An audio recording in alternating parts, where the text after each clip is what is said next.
Hello everyone. तर आता ही जी काही फुलांची वेल आहे ना, ती तुम्ही माझ्या 2-3 व्हिडिओमध्ये बघितली असेल ना. ही वेल मला खूप जास्त आवडली आहे, पण कॉस्टली होती त्यामुळे घेतली नाही. त्यामुळे मी बार शेअर करते बरं का. आणि दुपारी ना ऑफिसमध्ये खूप जास्त भूक लागली होती, त्यामुळे मी बाहेरूनच पार्सल मागवलं होतं. आणि त्यानंतर मी घरी आले आणि बघा मी अचानक रडायलाच लागले. असं काय झालं सांगू का? तर असं झालं की मला ना भजी बनवायची होती, त्यासाठी मी कांदे चिरले होते. नंतर अशी छान खेकडा भजी केली.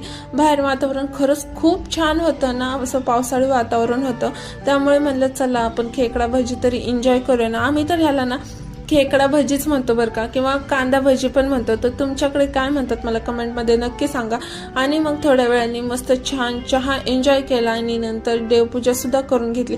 मध्ये थोडाफार टायमिंग होता, तर म्हणलं चला एक जगण्याचा मार्ग एक पुस्तक आहे, खरंच खूप छान पुस्तक आहे, ते पुस्तक वाचूया म्हणलं. आणि मग नंतर खूप टायमाने ना मला थोडी भूक लागल्याने झाली होती. मग घरामध्ये होती मॅगी, शेवटी मी मॅगी बनवली आणि छान मॅगी सुद्धा एन्जॉय केली. आणि हा जो काही नंतरचा व्हिडिओ तो डायरेक्ट संध्याकाळचा बरं का. मग संध्याकाळी पण छान जेवण वगैरे केलं आणि एवढं पोट भरलेलं होतं ना माझं, एवढं छान जेवण झालं होतं. मग मी घरामध्येच थोडीशी वॉकिंग केली. तर आजचा व्हिडिओ आवडला असेल तर सबस्क्राईब करा.